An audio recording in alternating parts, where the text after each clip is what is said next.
Hello friends, welcome back to my new vlog. यस्तो चर्को घाममा तपाईहरुलाई पनि लाग्दै होला कि म कहाँ गइरहेको छु। खासमा भन्नुपर्दा घाम चाहिँ मलाई पनि मन पर्दैन।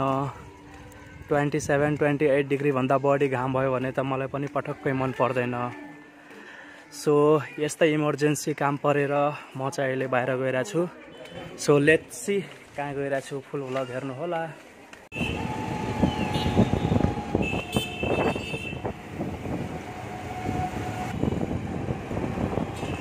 एन्ड अब चाहिँ फाइनली म आइपुगेँ विराटनगरको one of the best bank Garima ब्याङ्कमा, किनभने यहाँ कहिले पनि लाइनमा धेरै बेर कुरिराख्नु पर्दैन। त्यही भएर मलाई धेरै नै मनपर्ने ब्याङ्क हो एउटा यो। सो लेट्स गो, पहिला हामी ब्याङ्कको काम सेटल गरिहालौँ। ओके गाइज, अब फाइनली हाम्रो ब्याङ्कको काम सक्यो एन्ड यही चर्को घाममा लागे घरतिर। घाम त लास्टै चर्को रहेछ यार। यस्तो छ हाम्रो विराटनगरको चर्को घामको भ्यूहरू। उताको खडेरी परेको चाहिँ भाटबाट नि अस्ति प्रोटेस्टमा जलेको पुरै खरानी नै बनाइदिया रहेछ यार।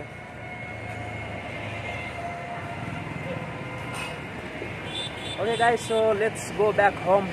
आजको टेम्परेचर रहेछ विराटनगरमा 32 डिग्री सेल्सियस। ओभरै गर्मी भइसक्यो मेरो लागि यो त। ओके फ्रेन्ड्स, अब चाहिँ एकछिनमा घर आइपुग्न लागे। गर्मीले गलेर मरिसक्यो म त।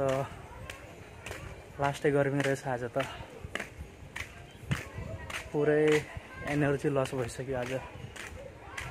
झन्डै आधी घन्टा हिँडेको, अराउन्ड 2000 स्टेप।